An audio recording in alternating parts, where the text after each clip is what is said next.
At this point, I've basically done a review of every camera I've owned. The Canon Vixia M40, the Canon XA20, this little Canon PowerShot, etc, etc. But what about my main camera, the Canon T3i?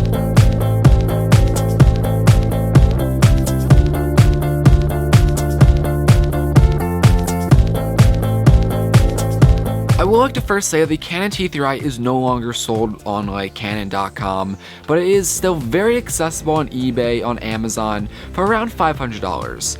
But before even talking about the price or anything, the design. This is a relatively smaller form factor DSLR, and by smaller form factor I really mean compared to like a 5D, a full frame sensor camera, it's not as big as that, but it's definitely not the smallest DSLR, it's in the middle. Now first, going to the front of the camera, obviously there's the lens, and what's nice about a DSLR is you can change the lenses out. So right now I have the kit lens, the 18-55mm.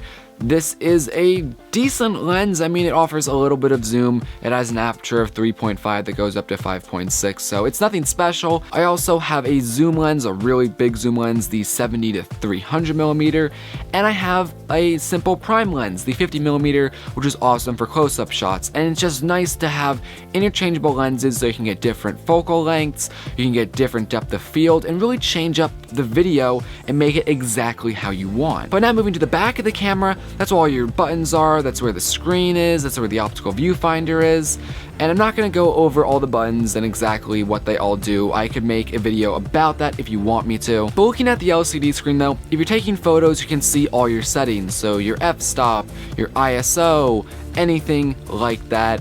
Or you could switch it to live view and actually see what your camera's sensor is going to see, which is nice so you can check all your color temperatures and whatnot. And I will say the screen has really nice color accuracy. I have nothing wrong with the screen when it comes to colors. And what's also really nice about the screen is it does flip out. So you can flip it out of the body. So I can look at myself right now. I have the LCD screen flipped out so I can see myself, see the framing and everything, make sure I'm not overexposed, make sure my colors are right. And that's really awesome to have. And in case you don't know, if you want to activate live view mode, just click the little red button by the optical viewfinder. This will flip up the mirror so the sensor will be activated, and then on your screen you'll see exactly what your sensor sees. But if you're in video mode, the live view preview will already be turned on. And moving on with that, if you want to put this camera into video mode or any kind of photo mode, that's where the dial at the top will come involved. So looking just at the top of the Canon T3i, first there's your cold shoe mount, which will let you mount microphones, Canon accessories, lights, anything like that. There also is your ISO button, your display button, the shutter button for taking photos, as well as a little dial which lets you adjust ISO as well as shutter speed. And then looking at the exact dial, there are tons of different modes for you to choose from. Video is just one mode, then everything else is different photo modes. There's portrait mode, landscape mode, night photography, sport photography, shutter priority, manual, auto, etc, etc. All these presets are designed to have you dive into the exact settings you want, because not everyone is going to want all the control on their camera. Some people only want to have little control, like maybe I only want to adjust like the shutter speed and I don't want to care that much about my aperture or ISO. Or maybe I'm in an environment that's changing a lot and I don't really have time to adjust all my settings, so maybe I'll just put it into complete auto mode, which will do all the auto exposure for me. It's really up to you on what mode you're gonna want to use. Personally, I use a lot of the manual mode, so I have complete control over everything. If I hand this camera to someone else though, I usually put it in auto mode just because not everyone knows how to use the camera.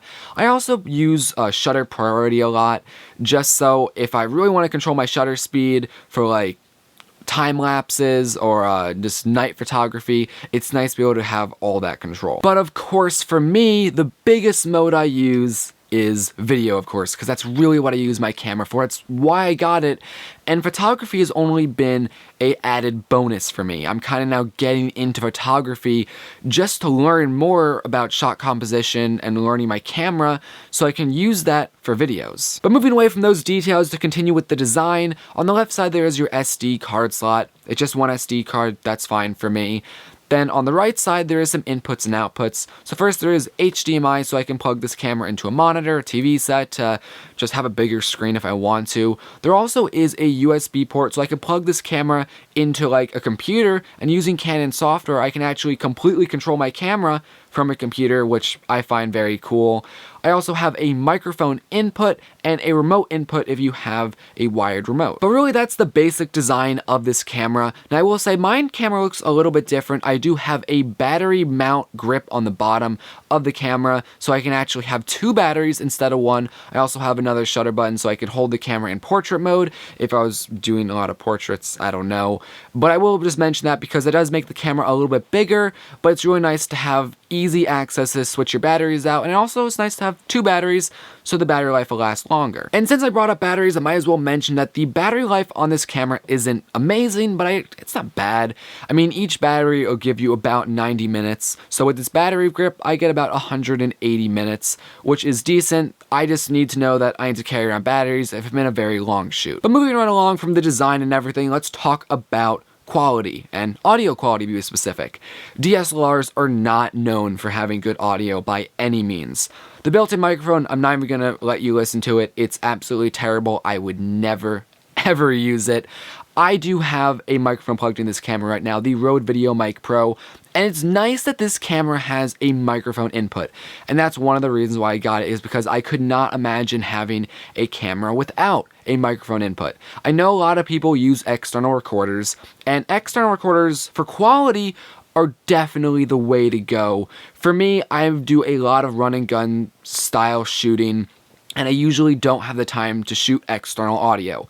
If I have to, I will. But for something like this, there's a sit-down thing, I don't want to deal with external audio when I have to work on videos really fast. But even though it's nice to have this microphone input, the microphone input isn't great. DSLRs, again, have bad audio in general, and the preamps inside of them are pretty bad.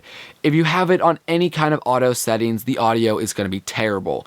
I have my camera's audio set to manual, and I have it all the way down to probably just 1 step above 0. So that means that the audio preamp in this camera is doing really no work at all because I don't want to use it. It's really bad. And that's why I love using the Rode VideoMic Pro, because it produces a very hot signal of about plus 20 dB. And with that said, I'm just saying that you really can't use any microphone with this camera. You're going to want a really hot microphone like the Rode VideoMic Pro, or maybe even have a mixer or something managing microphones, so again you can get a really hot signal in it, because overall the audio in this DSLR, the Canon T3i, is definitely not great. But hey, I mean, I'm making it work, and I think the audio is pretty decent.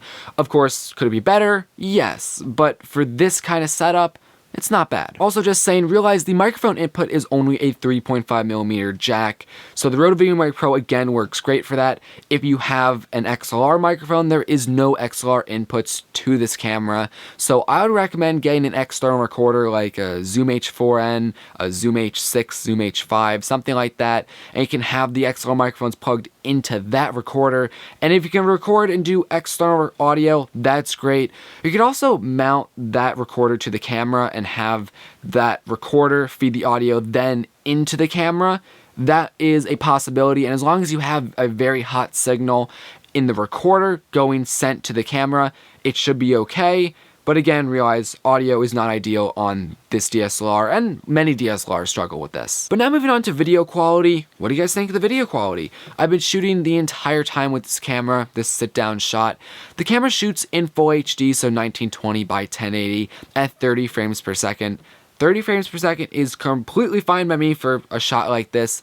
I would love for this camera to shoot in 60 frames per second so I could slow it down to about half slow motion if I wanted to do any kind of slow motion shots. You can do 60 frames per second in 720p, but just not 1080, which is a little bit disappointing.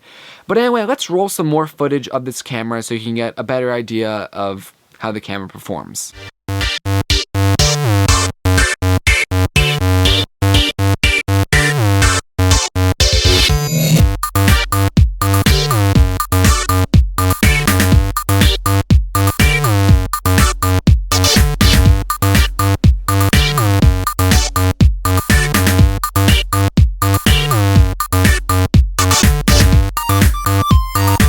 So there you go, there are some video clips. Realize I've been shooting with this camera for a while now, so if you go back to a lot of my videos, you should be able to see a lot of videos I'm shooting with this camera. But what do you guys think of the quality?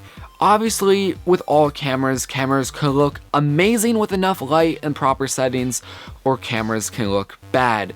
And I think I've maximized the quality on this camera pretty decently. In sit-down shots like this, when I have tons of light, the camera looks great.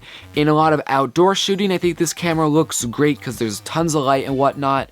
In low light, this camera can sometimes struggle. I wouldn't recommend going above 800 ISO, and even 800 is kind of too much for me. I mean, I'll shoot at 800 ISO, but honestly, I try to stay at around 160 ISO when I can, just because I know that's the native ISO for this camera, and it's going to get the best performance. But now with all that said, it's time for me to start hating on this camera. And just to quickly mention again, low lighting could obviously be improved, but let's move on from that. So the LCD screen, I did say I like it, and the resolution and color accuracy is on point, but it is a very small LCD screen, so it is hard to check focus points with it. So I will say you might want to get like a little viewfinder to put over the LCD screen to help focusing. I do wish the LCD screen was touchscreen, so if I wanted to do any kind of autofocusing, I could just tap on the screen and it would do that. And actually, that's another thing to mention. This camera doesn't have autofocusing in video, and for some people that could be completely fine. I do a lot of manual focusing because I do like manual focusing, but there are those times that I wish there was autofocusing in video. And you can get autofocusing on the T4i and higher, but on the T3i, there's no autofocusing. Now, if you want to use the optical viewfinder for focusing, if you're taking photos, that's perfectly fine. The optical viewfinder works. I have no complaints with it. Unfortunately, for video, you can't really use an optical viewfinder. I wish it was an electronic viewfinder, but oh well. And now again, with the audio could be better. It sucks that there's no XLR inputs in this camera, though. You're really not going to find much XLR inputs in any DSLR. I wish the preamp was better, but I'm thinking I'm making it work pretty well with this Rode VideoMic Pro. But besides that, though, I really don't have much to complain about this camera besides what I already mentioned. For videos and for photos, I think this camera is great. If you're doing photography, there's really nothing wrong with this camera, and for a beginner's camera, it definitely is a great investment. For around $500, you can get this camera with the kit lens, and I think it's a really solid investment. But now, just to conclude, if you're a photographer, this camera is a great beginner's camera. It doesn't even have to necessarily be a beginner's camera. I mean, you can do a lot with this camera, even if you're a, I guess, professional or enthusiast. For video, though, it definitely still is a great camera for video. It's just not really made for video, so you're gonna have to compensate here and there for the lack of autofocusing, the not so great audio preamps and whatnot. There isn't a whole lot of video features in this camera, but video does work. And if you do want to unlock some more capabilities in your camera, you can use Magic Lantern firmware hack. I made some videos on Magic Lantern, so you can go check my channel out for that. But besides that, I mean, I recommend this camera for a beginner shooter, even have it as a B-roll camera. I want to upgrade my camera because I would love to get 4K, maybe even a full frame sensor, maybe a camera that has better low light. But I don't plan on getting rid of this camera. It's a great camera still. It could be great for B-roll, it could be great for studio shots. So yeah, I mean, if you have $500, this camera is definitely a great camera to get into in the Canon ecosystem. For around $500, I don't think you can go wrong. And keep your eye out on like eBay or something. You can probably get this camera for around $300 to $400.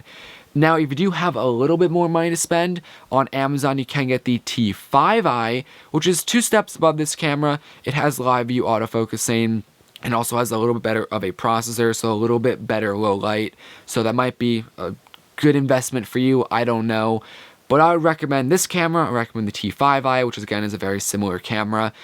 If you have any questions, comments, concerns, leave them in the comment section below. If you want to see any other information about this camera, any demos of how anything works, anything with Magic Lantern, because I haven't done a whole lot of Magic Lantern videos, let me know in the comment section below. Anyway guys, hope you liked today's review of this camera. My name's Eric, this is Tech Inside, and I'll see you in another video. Peace.